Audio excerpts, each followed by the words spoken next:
faisons l'hypothèse, encore une fois, médiateur, nous n'avons pas le droit de faire des hypothèses et d'avoir des présupposés, que le monde dans lequel on vit exclura de plus en plus. On a parlé un petit peu avec Farid ce matin de la prison, mais exclura aussi parce que soit on vieillit trop vieux, et donc on se retrouve dans des lieux fermés, hospitaliers, ou parce qu'on a commis des délits, on est à l'ombre. Et tu m'as dit que tu intervenais dans des univers où le temps avait disparu. Et puis en reparlant ensemble, tu m'as dit non mais tout ça c'est pas intéressant. Pas intéressant. Ce dont il faut parler aujourd'hui, dans le monde qui s'ouvre à nous, c'est pas des autres qui nous aliènent. C'est pas des espaces qui nous aliènent. C'est de notre propre aliénation. Allez, débrouille-toi. Je crois que Didier, bonsoir, bonjour. Je crois que Didier Morphas a mis le doigt sur mon diagnostic personnel. Je suis un obsédé. Un obsédé du temps arrêté. Un obsédé de l'asile. Je me rappelle quand j'étais interne et quand je suis sorti d'un hôpital psychiatrique où j'ai rencontré des psychiatres tout à fait extraordinaires qui s'usaient les doigts contre les murs pour lutter contre la chronicité dans des conditions très très dures. Et bien, le dernier jour, dans ma magnifique deux chevaux décapotable, j'ai crié « Plus jamais ça !» Et c'est vrai que je suis obsédé par l'asile, obsédé par le rétrécissement à une seule identité, qu'elle soit individuelle, qu'elle soit groupale, qu'elle soit communautaire, une seule étiquette, y compris l'étiquette psychiatrique, qui a un côté performatif. Tuer un schizophrène induit évidemment la suite de la destinée de la personne et aussi de ceux qui vont s'en occuper, et aussi des institutions qui éventuellement vont le prendre en charge. Donc, il se trouve que dans mes maîtres en psychiatrie, il y a quelqu'un qui en plus faisait partie du groupement surréaliste, et qui avait fondé le concept de désaliénisme. Donc, comment est-ce que sortir de ce temps arrêté, qui n'est pas la mort, qui est la non-vie? C'est-à-dire, tout est figé, une fois pour toutes, mais j'ai continué donc en proposant des alternatives à l'hôpital psychiatrique. C'est pour ça qu'on a dit ce matin, ne revenons pas au passé, en particulier institutionnel, mais j'ai essayé de traquer ce qui pouvait être reproduction de l'asile à l'extérieur de l'asile. Et aussi en nous, et en examinant ce dont on est aussi aliéné, et comment est-ce qu'on est surdéterminé.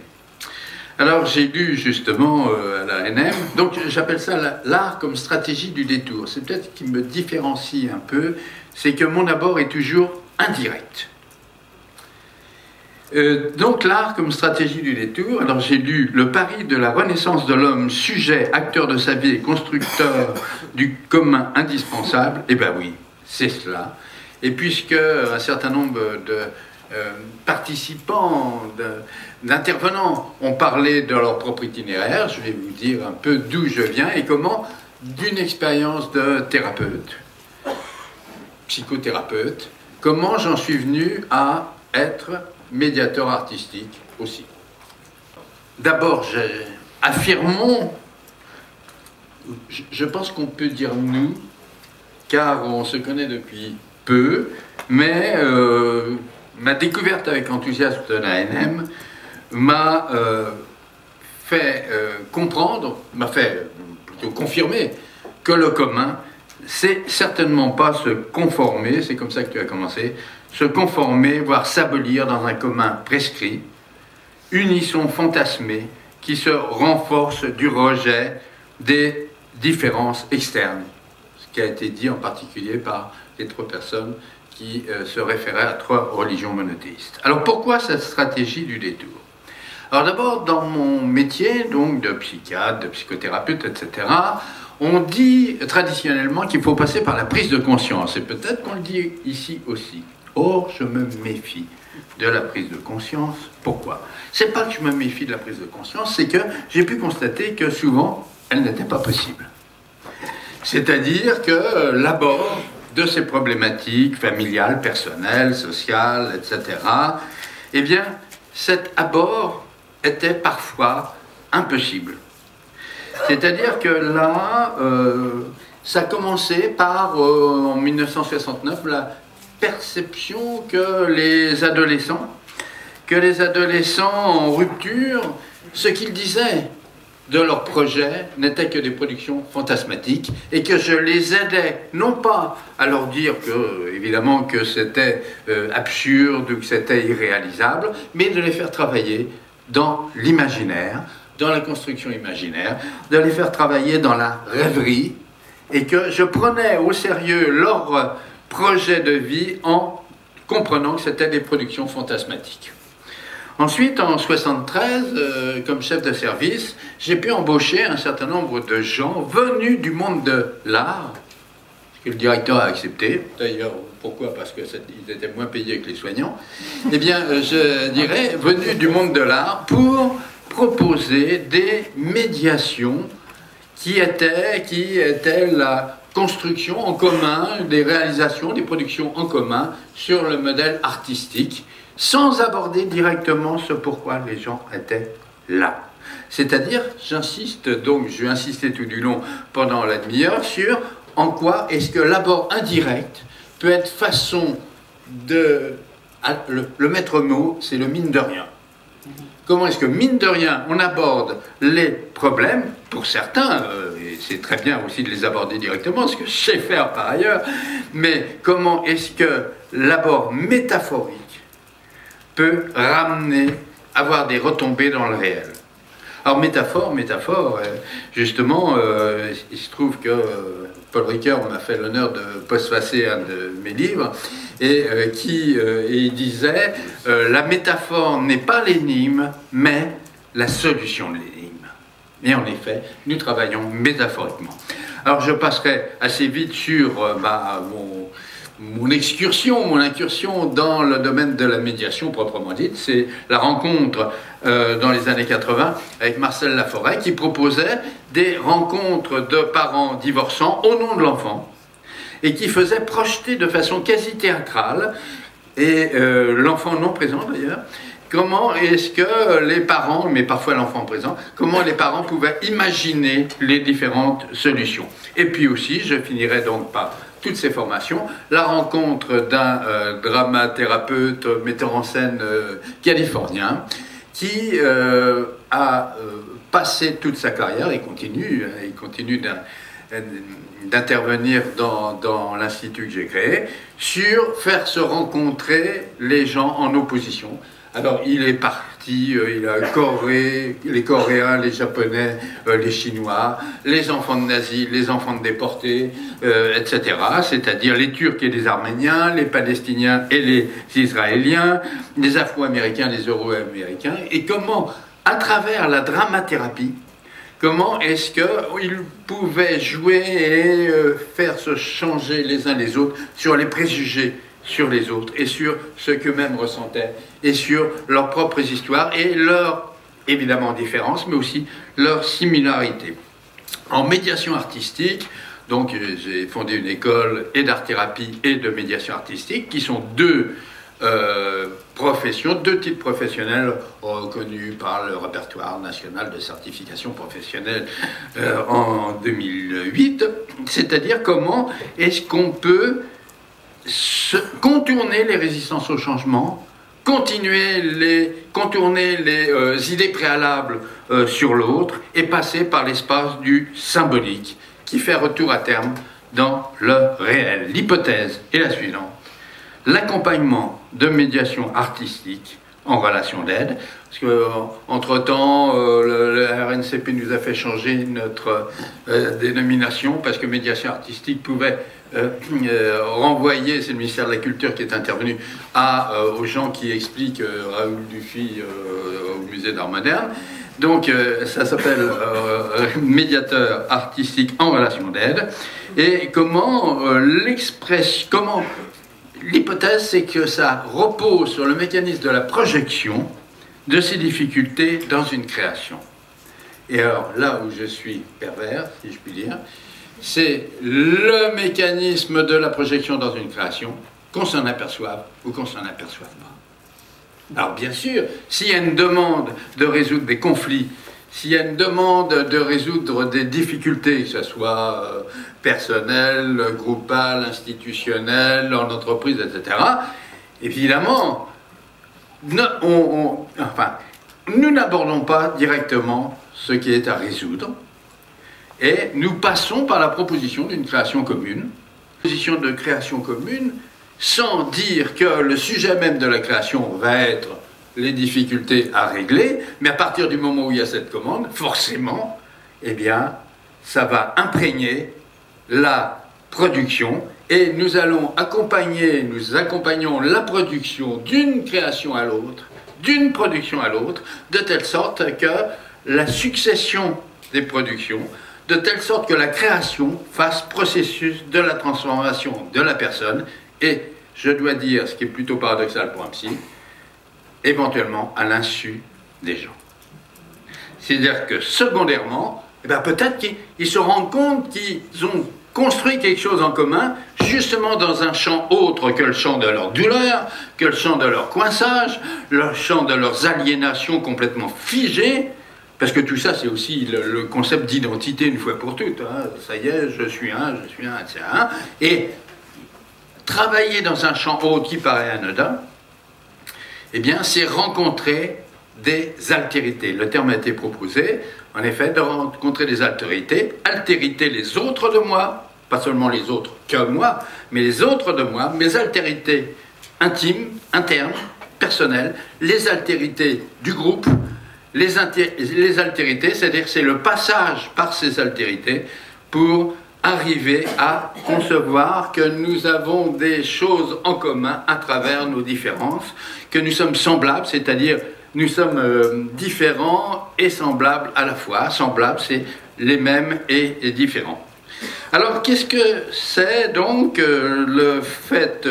je dirais que tout ça se renvoie sans doute à ce que Jean-Pierre Boutinet, qui a travaillé sur le projet, dit le projet mou, c'est-à-dire on a un objectif, mais objectif non, on a un projet. C'est-à-dire qu'on projette là-bas, et puis d'une certaine façon on l'oublie parce qu'on est dans la création ensemble. Pour vivre ensemble, créons ensemble. Donc là, ça me semble, si vous voulez, une des voies parmi d'autres, évidemment, que dans mon métier, je fais aussi du direct, évidemment, mais de l'indirect est tout à fait intéressant. C'est-à-dire que là, les moteurs, c'est quoi? C'est le pouvoir de la représentation, l'expérimentation d'une élaboration et d'un jeu commun, l'absence de proposition dans la réalité, l'impartialité, évidemment, comme les médiateurs le sont, la non-prise de parti, la prise en compte des phénomènes de groupe, la connaissance de l'art proposé, de telle sorte qu'on puisse proposer un cadre à l'intérieur duquel il y a des règles du jeu et de donner même des conseils techniques si on connaît l'art qu'on propose aux autres. C'est donc un mode alternatif de résolution des conflits, vous aurez reconnu la définition. C'est l'efficacité symbolique, l'opérativité de l'imagination collective ou groupale ou personnelle, le rapport au symbolique comme figuration des apories, la poursuite d'un projet de production artistique, donc, qui ne s'attaque pas directement aux difficultés, qui favorise la confrontation avec les autres et le groupe, la prise en compte bien entendu des dynamiques de groupe, le contact avec la matière. Alors on parle beaucoup de parole ici, c'est vrai que là il y a quelque chose, comme il a été dit d'ailleurs précédemment, quelque chose de dynamique, c'est pas l'écrit, c'est pas l'énoncé, c'est la parole en train de s'énoncer, c'est l'énonciation, c'est le corps énonçant. Et comment on se retrouve tous face à cette possibilité d'expression transformée en création, accompagnée jusqu'à création. Et comment ce corps commun, je dirais, chacun énonçant, quand je dis énonçant, ça peut être bien entendu, tout cela, ça peut être des arts visuels, ça peut être des arts de la scène, ça peut être des arts du sonore, ça peut être des arts littéraires. C'est-à-dire, c'est absolument tous les arts. Dans mon école, il y a absolument tous les arts. Donc là, c'est un métier, on peut dire, du social, hein, puisque là, on a deux titres, on a art thérapeute et médiateur artistique en relation d'aide. Tous les deux sont à égalité. Alors, on a pu obtenir que le niveau 2, bon, c'était là le niveau 6 européen, mais c'est déjà pas mal, on est content avec ça. Et voilà, alors j'ai donné quelques exemples parce que ça peut sembler très abscon. Alors, la CIMAD. Travailler avec la CIMAD sur une création collective d'après La Tempête de Shakespeare et d'autres habitants de Massy, un atelier théâtre avec un groupe d'enfants de Grigny de Viry-Châtillon sur le thème rompre avec l'isolement, et on aboutit à quelque chose qui est l'histoire d'un petit prince. Alors là, je suis vraiment désolé parce que la citation de Saint-Ex, je voulais la placer, mais elle a déjà été faite. Bon, ensuite, des enfants en situation de classe d'échec de la lecture, d'un conte, qu'on prend en note, parce qu'il ne faut pas les coincer en leur demandant eux-mêmes d'écrire, qu'on restitue au groupe, qu'on propose des illustrations plastiques. On a parlé de travail en prison, il y a beaucoup de travail, oui, parce que, évidemment, la médiation artistique, c'est pas seulement en hôpital, en milieu psychiatrique, etc. C'est partout à l'école, il a bien été dit ici, il y avait des médiateurs à l'école, c'est aussi dans les regroupements, les associations pour toxicomanes, et beaucoup pour les EHPAD aussi, enfin, il y a énormément de choses. Depuis 1973, on peut dire que ça s'est multiplié et démultiplié. Donc, en maison d'arrêt, il y a beaucoup d'interventions, de théâtre, de danse, y compris une magnifique médiatrice artistique qui va auprès de détenus un peu mal à bas. Et par exemple, une des réalisations, c'est un des mémoires de recherche qu'on a soutenu, parce que tout ça, évidemment, s'acquiert avec rédaction de mémoires de recherche, jury mixte, etc., de faire en maison d'arrêt, pas en prison, mais en maison d'arrêt, des films en stop motion. C'est-à-dire, vous savez, c'est Wallace et Gromit. Et comment est-ce qu'on introduit quelque chose qui est dans une institution où il y a une répétition jour après jour d'un temps arrêté, bien souvent. Puis de la violence en quartier, avec, par exemple, des chorégraphes formés à l'art-thérapie, qui travaillent dans des banlieues à délinquance, ou bien aussi un travail pour des adolescents désarrimés, un travail qui repose, c'est un de nos élèves qui a lancé ça, qui repose sur quelque chose d'assez drôle, c'est-à-dire les adolescents d'une violence extrême, plusieurs règles du jeu, premièrement, pas de parole, deuxièmement, on ne croise pas de regard, et lui qui a été formé, entre autres, au hip-hop, comment est-ce qu'il traduit dans son corps quelque chose en petit décalage de leur violence. Et puis il y a aussi, enfin, il y a évidemment plein de choses. Alors, je m'attarderai un tout petit peu, sans trop prendre de temps, sur une expérience longue personnelle. On m'a demandé d'intervenir dans un collège de banlieue avec des adolescents fort violents et préadolescents, violents à tout niveau, d'actes, etc. Et ils étaient exclus et on m'a demandé, c'était un projet, je ne sais plus comment ça s'appelait, je ne me rappelle plus, enfin bon. C'était un projet patronné par l'Éducation nationale ou une institution de ce genre, et apprendre autrement, ça s'appelait. Et donc on m'a présenté, évidemment, pas comme psychiatre, parce que vous pensez bien que les adolescents, on m'a présenté comme auteur de théâtre, ce que je suis aussi par ailleurs. Bon. Et donc je vais vous dire la première réalisation, hein, que je vous dirai ensuite après très vite comment est-ce qu'on a abouti à ça. Et cette réalisation, j'ai dit on va faire un scénario pour une série télé. Et ça s'appelle Chocoshit. Les flics s'approchent d'une R5 rouge abandonnée depuis quelques jours le long d'un trottoir. Les portières ne sont pas fermées, le coffre est entrouvert, ils y trouvent le cadavre d'une jeune fille morte depuis 3 jours. Ses vêtements ne sont pas déchirés et elle ne semble pas avoir été violée. On remarque juste une trace marron sur sa lèvre supérieure. Les flics fouillent le véhicule et découvrent un carton sous la place du conducteur. C'est une invitation pour une fête organisée par les chocolats Léonidas. À la police judiciaire, on confirme que la fille n'a pas été violée et on analyse la trace sur la lèvre, c'est du chocolat. L'autopsie révèle la cause de sa mort, overdose de shit. On alerte alors la brigade des stupes qui signale qu'elle avait déjà mis sur écoute les téléphones des chocolats Léonidas, car on soupçonne quelqu'un d'introduire du shit dans certains chocolats triangulaires. Quelques personnes ont téléphoné pour savoir le lieu de la fête, certainement le conducteur qui s'est renseigné car il avait perdu son invitation. Mais on n'a pas fait attention car la demande était banale, on n'a pas relevé le numéro du poste qui appelait. Qui est derrière ce trafic? On suppose que la fille gourmande de ces chocolats en a trop absorbé, que le conducteur affolé l'a mise dans le coffre et a pris la suite. On reprend alors les films pris par la caméra de surveillance de la rue où était garée la voiture, que le conducteur a quitté précipitamment, mais on ne peut l'identifier car il était déguisé en Père Noël. Renseignement pris, la fête organisée par Léonidas regroupe une quarantaine de Père Noël qui vont animer les magasins de chocolat à l'occasion des fêtes. Les policiers décident d'aller à cette fête, mais pour ne pas se faire opérer et se déguiser en Père Noël. Comment retrouver le coupable? 5 policiers peuvent entrer dans la fête, à la fête car ils ont recopié le carton d'invitation. Le coupable les repère à une série d'indices. Donc, comment reconnaître un policier? Voilà ce que les adolescents disent. Ils marchent lentement, ils écartent les jambes et ils balancent le torse. En plus, ils communiquent par leur regard, se font des clins d'œil alors que les autres Père Noël ne se connaissent pas entre eux. On peut aussi voir chez l'un des flics une bosse au niveau de sa ceinture, c'est son arme. Au mur, il y a un grand écran qui passe des pubs Léonidas. Mais un policier a réussi à s'introduire dans la pièce de l'ordinateur qui balance les images et il fait passer une photo de la fille qu'il a trouvée lors d'une perquisition à son domicile. Pendant ce temps, les policiers se mettent aux 4 coins de la pièce et observent les réactions des Pères Noël. L'un d'eux paraît stressé à la vue de cette photo. Les flics vont vers lui. L'un d'eux garde la sortie. Le bandit devient rouge, il transpire, il tremble, il essaie de partir avec de petits pas. Il se fait bloquer. Vous êtes en état d'arrestation, rien ne pourra changer notre décision. Tout ce que vous dites pourrait être retenu contre vous. Vous êtes arrêté pour le meurtre de la jeune Jennifer.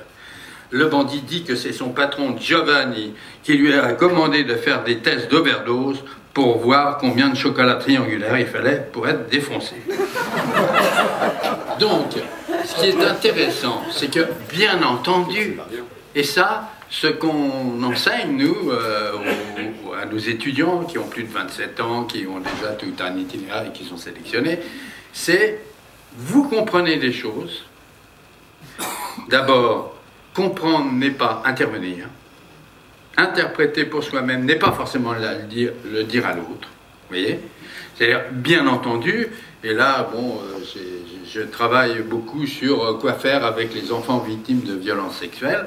Bien entendu, toute la violence qu'ils mettent dans leurs inventions, je ne vais pas leur dire, c'est en rapport avec la violence que tu as subie, et que ton corps a subi. Et bien là, je ne leur ai pas dit que la violence qu'ils mettaient là était une transposition de la violence. Ce qui compte, c'est quoi? C'est la symbolisation. C'est pas son décryptage.